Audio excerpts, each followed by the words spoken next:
Tori was some on this one for Sunday. I did your anywhere, and Roddy want to me. But you put a tear in my mouth, so baby, I don't know what you this way. I'm now I shall you must send me now.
Hallelujah. Amen. Amen. Amen. And then so she the Nyankopon ase. So my kwanya yen to say na nso yesen bi hia.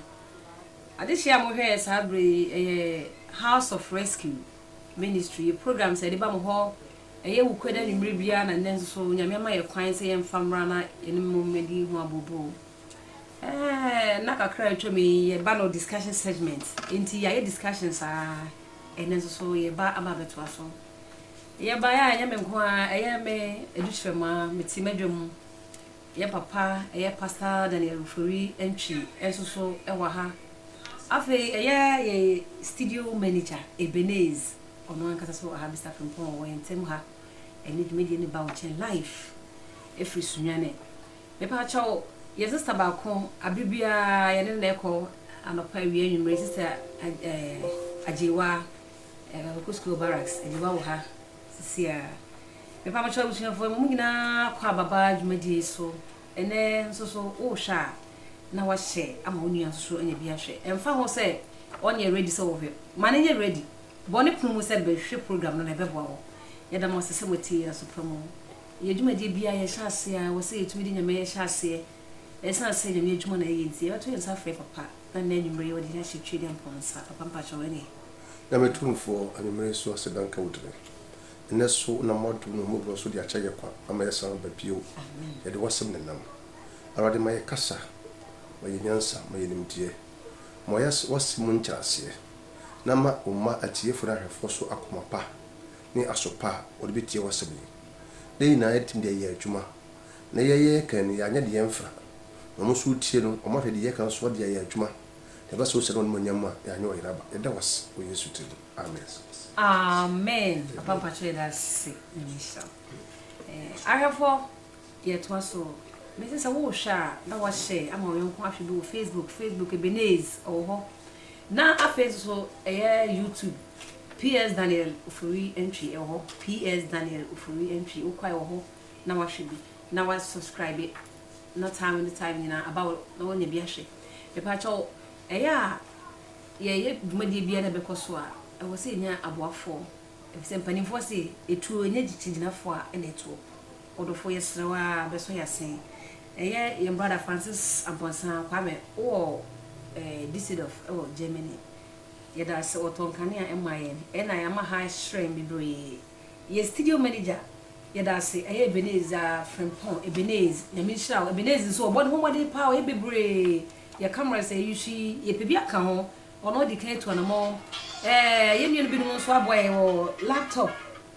ye use ba ye o adofo be boy ye new one be boy na fa nyame adwuma na nyame inshaw me ne say yakan ubetu na mo nyame inshaw se wotie amen adofo ene ye adwuma die na ano ene pa last week ye hwe aware e ma ye hu se ye kasa aware a obi be fa wo mu wa bra wo wonte ase na wo ware wo na me tumi na ho de wo so ene ogina efa ene enya apam ye hu se betime ye dia efiri anase efiri nipa betime na ono e decide one ye hwe kwan a e betime ma saa aware no ye timi akwakoto mu odofo se wan hwe bia ko Ebenez uko Ebenez TV ewo e Facebook ho live ko he ye live ho old ones no ko he uko YouTube so PS Daniel French wo ko he odofo na so bibi film na hu so aware a enema ye adwuma enkoso ya aware a egu enkoyi no be hu se ni gina e free eye aware a edi enso odofo na ko pibi ene ye ba dwumadie a ya to ne din say chieftaincy and Christianity. Can a Christian become a chief? Eye ahenie ene Christosom odofo obetime ye Christoni na why is a Christoni ma papa na so osan ye ohene pa we ohene obetime ye Christoni ma pa topic we na enye easy odofo tweben yen frewunua na fe ono so emeti bi na yewe papa mpacha mo kwaba e ba de dwumadi so na papa mpacha o se ye kase ahenie kura ene das ahenie ene se musuakuo bi aka ho bonte faako no ma yi ba ko se di yeso na hwe yeso na ya japade ye wo ye no ma ye wo ina no wo hwe so na toto na emfa ye di meboa busua na nkasa ahenie na uze emutsaro na ori o buza so wo se ko shene wo ma me hu se mi sa kire ti mafa you enti na be ka se ahini ye se nipa bia ka mo bom no mo yi ba ko da mo no na odo mo ne ma tutuye na se bia hia odi kamfo kisa oba ebusua mo kra ye ka se ebusua no ye wodi oda ebusua no oba ebusua keto a se ejada no ebusua kese a ese ebusua pa ni ne da no sa so na se nipa ku bi edo so no be hia na ye hu se ye pe ba ko amane die nso enti o man no obi a wudi ani mu no na se wo baba ye oman no ohene e wo oman no ena na ye be hwese wo betimi aye ohene ohen papa wo ye Kristoni papa se ka se Kristosum kra no kra no kra so ne de das Kristosum eye asum opa ni bi fe no Yesu a wo ye Yakobon ba sara ba ka no na chidifo ne so chira Yesu de ba ya no wo me practice sa Yesu chira no mo di ye no fun se a Christopher ti se ye ha me kai se Bible wo se asuafo no kono wo se we mu o se Christopher no e sha e ho na pa se Christoni no e hwe abrabo ana asuafo wo se we di ye Christo achidi ni ene se ye hwe so betime Christo achidi ni na wasaye ohene ene ye topic na ye no ene no odi hu se ye kasa hene ye tie ene hu se Kristo ni so ye ka Kristo ni ade ai fe ni Kristo ni ene ye be se betimi aka ne mienu nyina abom na ye timi ya amana so Yakobon ni na papa be pa obi betimi ye Kristo ni wasaye ohene o ye Kristo ni yes yeah our part of this world no African na me kan sa wotimi nye Kristo ni na wonye ohene wotimi nye ohene na nye Kristo ni powerful papa na ne senti e na wo kasa ase we das on se brebre me chere se ye need to be nya asase through wars and battles se kubi buso kubi nya asase a iso omoko asoro nya asase na de ediso na esa asase abre no na woko no yakuna G3 ni ho MG ni ho AK47 ni ho pump action gun ni ho short pistol ni ho na ye ejan apia nkrante akokuma na de kokon na mo na ye ben ye ho nya warriors di ye ni ma enu kokon de sa se ben no ma abusua bia kotu bosom bosom na ye use de ben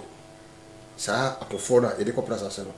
enti ohene na ono no oye warrior na odi ani mo no ɔno wɔbɛn no ho na nkɔfoɔ nyinaa abɛn no ho na wɔde akɔsa no akɔpɛra asase a te asase yɛ ti so wa sɛ asante asase nkransa asase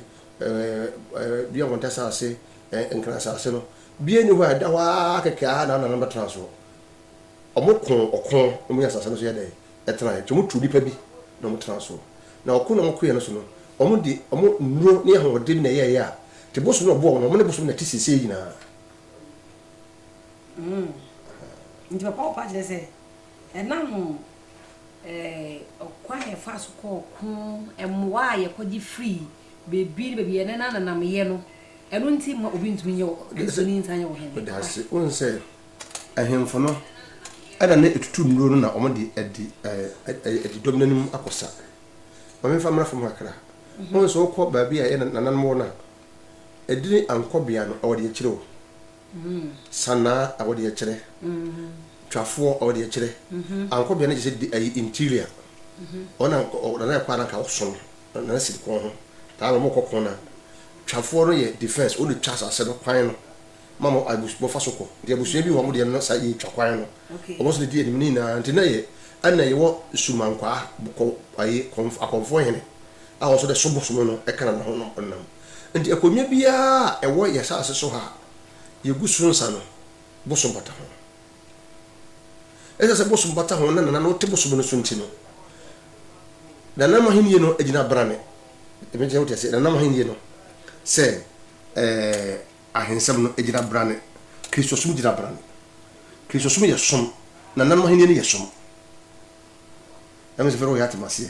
kristosum no ɛyɛ som na nam ahenie no ɛyɛ som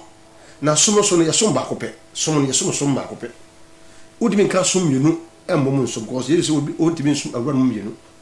na ɛyɛ de abɔdɔ baako yɛ de asere baako ɛnde obi nya kɔyɛ wɔ hena wɔsɔe na ɛda to asi akonnwa so de to asi abosom so te bɔ akonnwa te so bosom so wɔte no ɛnde wodi min san ka sɛ me som bosom no masa so Kristo enye enti papa sɛ yɛ hwa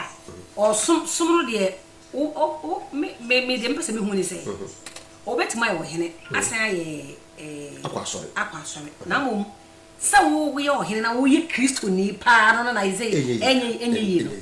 ebi sɛ wa ma yɛ hu fa pemre sɛ yɛ hwa yɛ kɔko a wo de wo yi ɛno no firi hɔ sɛ ɔmo ayɛ ɛyiri de asi hɔ enti wo saa bre no wonni hɔ kra na sɛ wo ba betena so kra na sɛ watena saa abosom ko nwa no so ɛna wo to aso wo begu nsa wo gu nsa na yɛ som foforo papa na sɛ yɛ hwɛ kra mpo a bible mu na hini wo ɔyɛ ade pa bible mu won sɛ yɛ bible ne de bible nsɛm nyinaa no eba through the land of Israel saa na ma sɛ bible nsɛm ka fo mu nyinaa no ana aba abetra be nyinaa ya tibia yɛ de yɛ kan bi Israel for okan First Samuel chapter 8 verse 4 go yina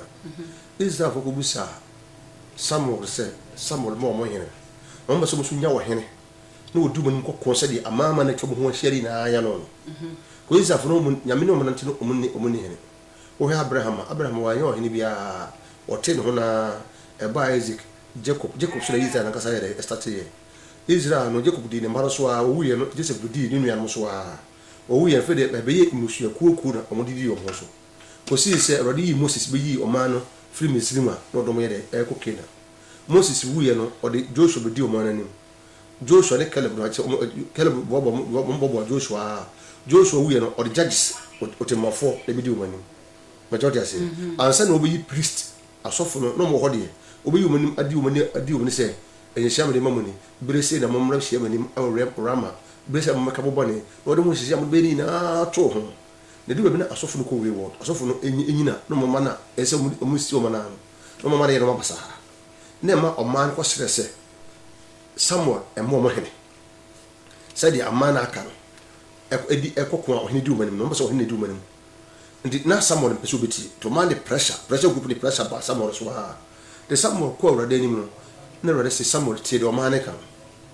First Samuel 8:4 go yi no sɛ Awurade bi tie de ɔma ka ne a sɛ de ɔma pumi o tie ne yo Samuel sɛ Awurade ɔma pumi Awurade sɛ Samuel nyɛ no ɔma pu wo me Awurade ɔma pumi me no ɔma pese be di wɔn so bio ti ahenie Israel for nyame mama hini me say nyame mama de ahini God gave them Saul from their we can say God perfect will and God permissive will. God gave them Saul through God permissive will, not his perfect will. Nyame nye ne pima kasa no de so oni on so se wo hene ne pressure wo de ba Samuel so no ne nyame yi so mo so ngudom so hene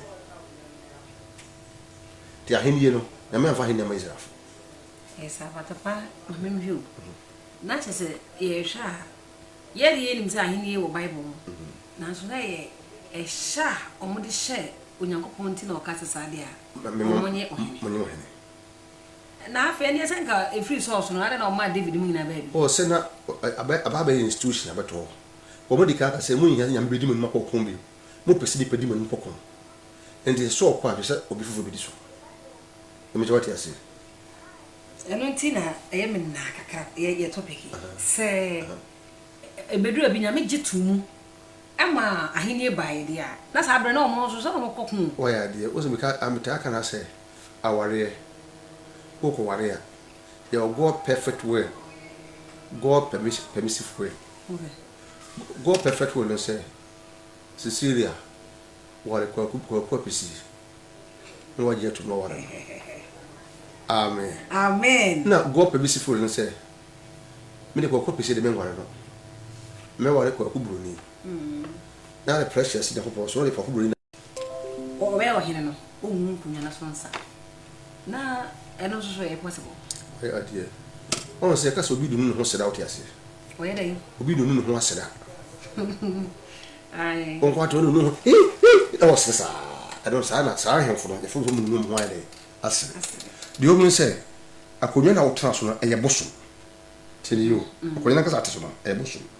na e do to si so mprensa e do wo so a kire nkonwa wo so a kire mo wo ha se me ya de se oduan kontai na se kire madu na me ho na we kan nyina awie nti se na mutu so mutan sa frame na se dem chi se mu a me yi do kan wa kan tam bi kan ku dan tam je se so wan mabo fi ka se so wan mabo so so ta kan tam na se wa de wan mabo so so wa bodua asa de to si de akonwa no so e di nsa obegu o mu o de kai possess you akonwa na wote so no yes apossess you enje ye na ada o man o hi bia ha o te ko so no eni pe fe se o so e Kristo dia ono am so da da ono a wodi na se wonim kura na wode wai wadwe se ya me na ye na o ka o se me hunsa akonwa na wodi tu mo de utukosi so no eno no ma je se enye no kra enti onofo enanyume hwede ye na tie ni sa wode woto ese akonwa no so na ka se me hunsa ene ye nchwetwe ye ma ye hu se ye kosa ena enye ye na ye ko titi no mako atwasa na to apun akonwa na si ho enti wo ye den kura wo wan kosa no bi no akonwa na wo ji atomata na so no dofo e kire se why dey watna abosonso watna yi punu ye punu nema bi ye de hye mu watna so enti na wo nya tena so de wo hu nsa wa mu nsa na de se odofo wo mu da papa very very very very powerful topic this evening. Powerful. Wonderful. Any na yet was way. Papi. Enti se ekoba se obi Kristo ni pa na oso okwa kudi hene. Ene de ma hu ni se ensori no eka se ye kosi obi hene. Emo asori nyina akotai oni pa na chini esire hene. Papa na ekoso pa. Odas. Sofuno oyebodani hey very very very oyebodani di omu se no kwale ho ne ka edne na woka no kwale ya nipa bu fu na daachi bia oyebadwema bo mu se no kwale na ya de woka kire no ndi ameka sa ne se osofuno nkasa okoja wo ekodi hine no ono afum kwayo cause onu ko pion ko to bu nsam Jim Street ono no wo pion ko no okoja ono bodo ko to hawo a woni se wo nyame sofo ankasa me atinima woni pefe se de wo ko de ha ofi Kristo mu ko wias ana wo hena kura so wo se akoja ko waje adi kura se ma je akoja de mini bio no me ko ye Kristo ni si ye bu deliverance ko demons na kwatram so mi na ba wura to be aka so ye Christo go di hina in the first place onye Christo ni in the first place onye Christo ni na osofo na mu so akokoja na onye Christo ni teme ka sofo de bodani onye Christo ni o Christo ni se me ye Christo ni na me ni se me nkwaje sombo no bibie na obetimi de asa me nkwaje da me jodi ase bibie ni ko amenche wadi benka menche tie fu adi akra bi on se ai akanfo tajibafo ina akanfo no mo ka twi kasa enkuransa ya ka akan be chiri makra menka akan ne ka twi ne ka asante twi kwapem twi ni na da bi cause oma aka twi no akanfo no ebinim fi different area na ebisom fi one place by ana da gomafo na sesalafo omo ina papa yi di papa on papa me pesa me chire scenario bi on papa yi di papa okay on papa ne fene ganem ana Ghana ona na omo tsabre omo de gu so high empire bete Ghana empire no those entitama so high no ne ba no we ba fa ne fe no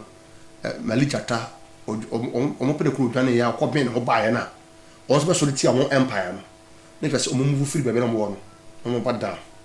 to omo bana papa ne de yoka baby ti ne yere no ne manam na eba de yere miensa no te dago man ne yere dago man ne ene ne mafa baby na yere sesara so de mafa baby ana na yere de fa na kan no on so de ne ba no di nam ne papa ne fa na santi di o manim ne nyinu nyina sane ya free wa ba ya ai before binbeka titi mai mutiti ye bikoka santimemu a o mana di bo nim obruman kwanem so kotra coastal area ente me ka se aka na se be kira kan ni na mu no eno no am na kira de bi obo ina so no wodi ni kan tem se na tejibafo do so metra tejima no o ma kron fa asase no o mo kron fa asase no de me joja se asande for de mo kron fa masase fantifo na obruman kwade odepagene ka mo kron fa asase no ne mo kwa mo guso kunina no esa se ni pa nyera akode no wo na o drecha wo nyuma ne wo wote wo do buguma fa so adwa asase no and no omodi gina won se de mabusu bi ye dene ye nam se obuli tumi ne gina busu no and omo koje sa se na no mu dua busu no ne mabusu ne gina se ahini we dey powerful ne wo ha se na nabi ka ba ohini bi ka ba bia ne ya boda wuru se de na mansu na yare kakra e de mansu man kwa ahene se on fa no kwato aduro so tie ni o so tie sa ba brenda na nsu man kwa ahene da na yare hwemu amane ye de e be bo kuro ni nyina ni ye bodwa na nsu man kwa ahene we akonfo hene no na na ewuro ba amane na ne tuna o da na wuye ne amaso fo ba amane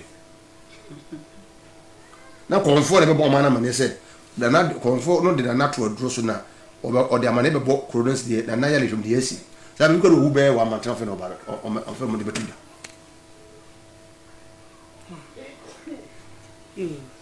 ahwefo safe na wabeka ye ho a the topic ne eye ahenie ene Kristo son obi betumi aye Kristo ni na wasum nyame na waye ohene eno na ne ye hwe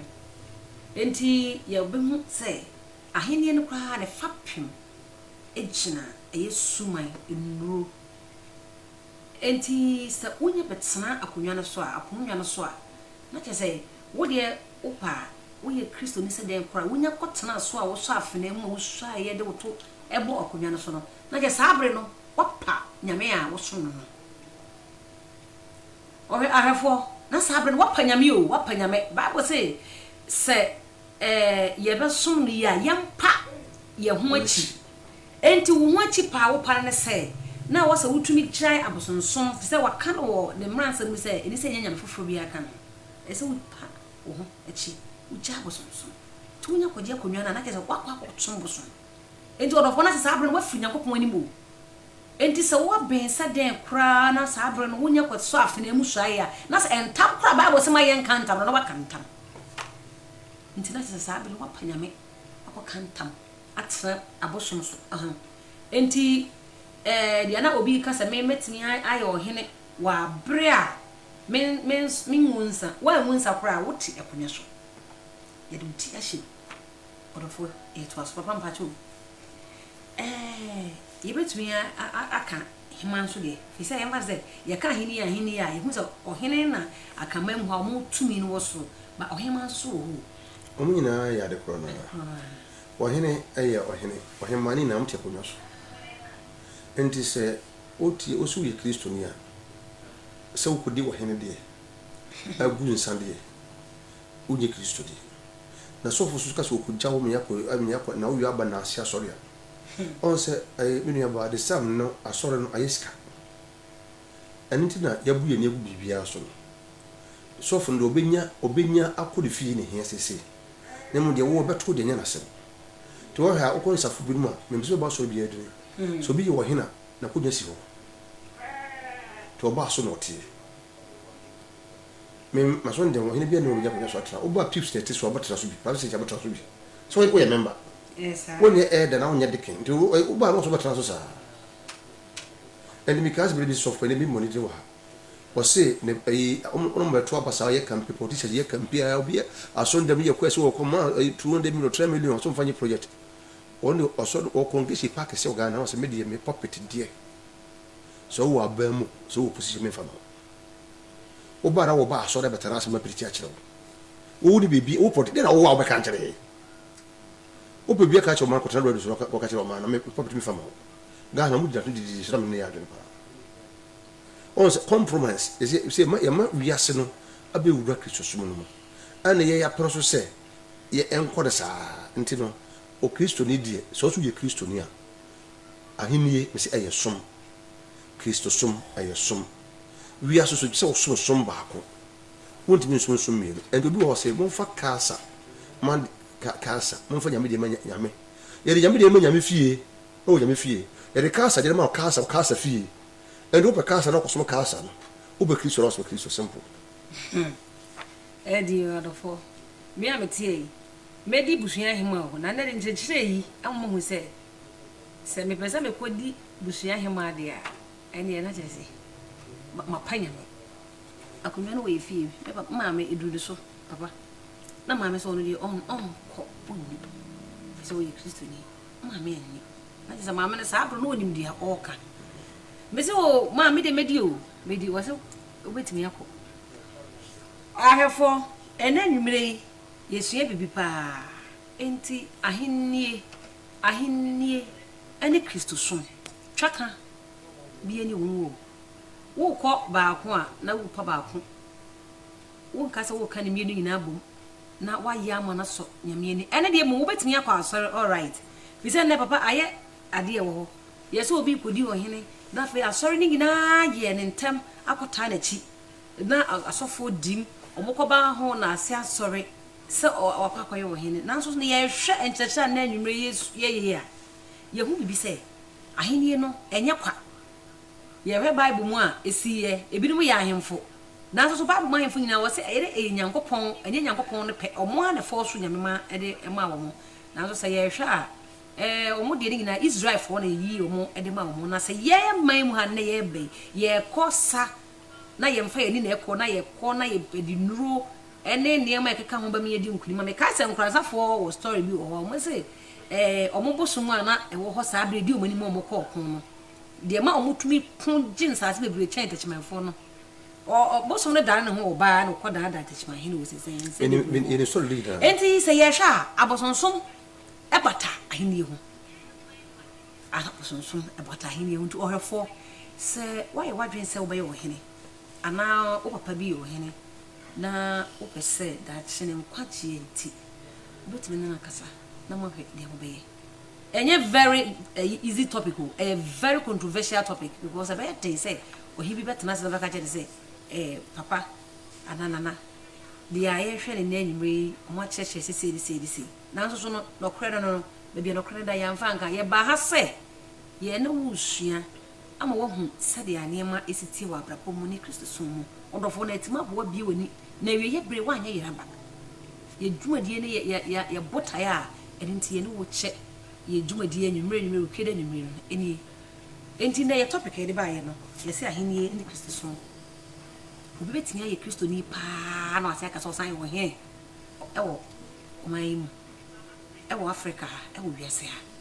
ɛna yɛsua bɛhu anwummerɛ yi sɛ yɛkasa ahenni a nneɛma bebree bata ho ɛwɔ fapem a ɛnam so ma ahenni ɛbaeɛ enti wohwɛ fapem a ɛyɛ fapem a ɛyɛ abosonsom ɛka ho a na ɛde apunu akonnwa si hɔ wokɔ so afena mu no a wosuae na saa bere no wone saa honhom no abɛyɛ baako na kyɛ sɛ nyame honhom a na ɛwɔ wo mu no ɔdɔfoɔ ɔwɔhe na wagya n'akyi wontumi nsom awura mu mmienu enti yɛwɔ abosom tumi ɛna di nkonnwa akyi ebia wo de w'ani hu nanso so yɛayɛ de ato hɔ ɛna wabɛtena so ɛna yɛwɔ kristo deɛ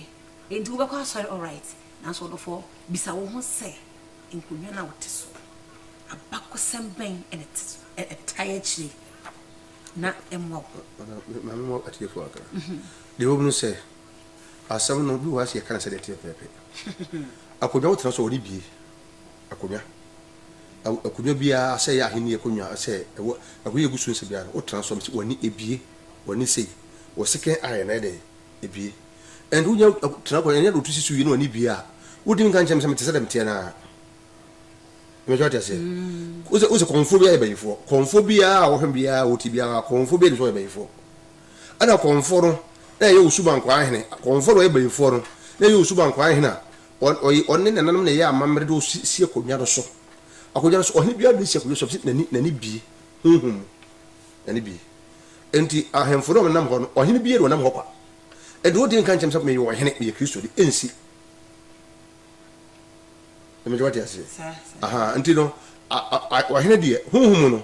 ɔne ahomo ne die ɛkɔba afɔ baabi abre na duru no wobɛtumi afrɛ anaa wagye nkyerɛ bi a wobɛtumi de atodwa ama yɛn yɛbɛkenkan ama ahwɛfoɔ nso so ɛtie wofrɛ nso a yɛbɛfa yɛ numbers no 054 23 86832 our screen so and 0268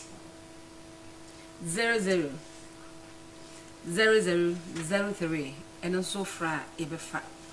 and now for Facebook live on so ebetumi afa na eno akasa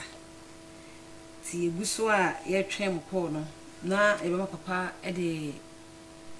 the last talk na ne kasa na obere to fa e dia me das adofo amoheye ni mamutie se osofo tufu se ahini ato ti de kudi na ne nyina nyame de ahini ba wiase ti ahini nye bone a sofo otao sofo no beka chiro me se otao so won so sofo so ekota obi echi se why announcement na announcement si bra announcement si bra announcement bi announcement si na nse de ahini ato do kudi kro mo hene ti asori ne yekogya yekota da chi a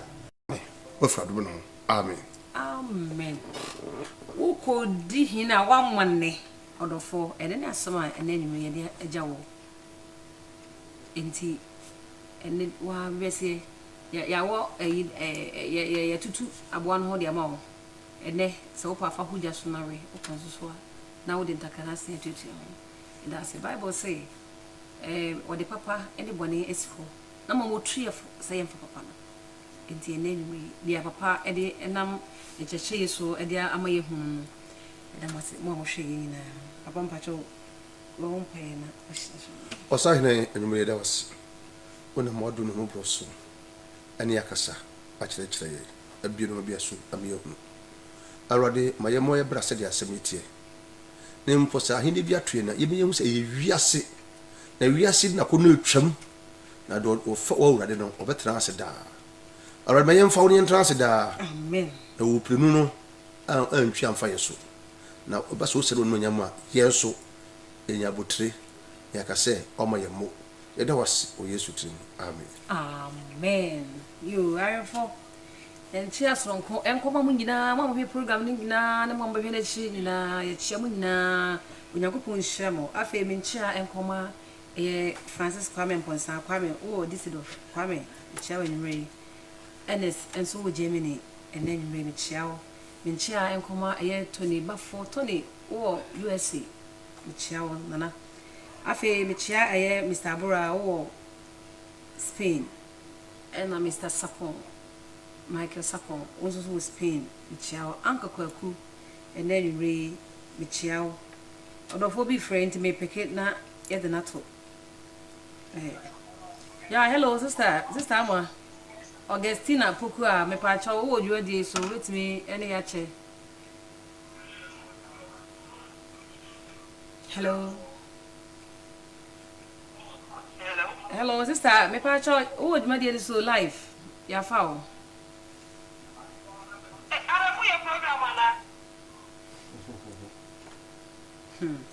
yo arefo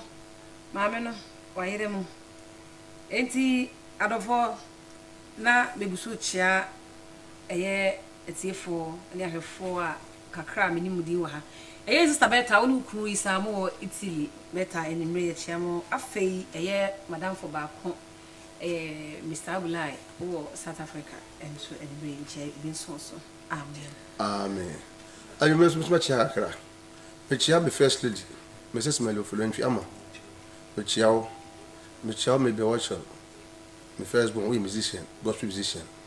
me chia Gideon Fulentry and also Fulentry case of Fulentry na me chia me ofo asefo binom de me chia bopa de ka me chia a chama woni amwa Lolisia Joe mu Italy ana me chia a cha o ma me disisi papa de wo sei o so Italy na odin ameta de fro ye amen na me chia Abraham Chantel ana Jelemin mama me de Letricia mo so Italy ana me chia mran abaya bi de nua bi mo benefit Germany mo papa de Enesupoku abaya na odin pa meta de fro in the name of Jesus ana ketwaro so no efro solo na odin pa meta de fro de baba yo Yesu diremu amen amen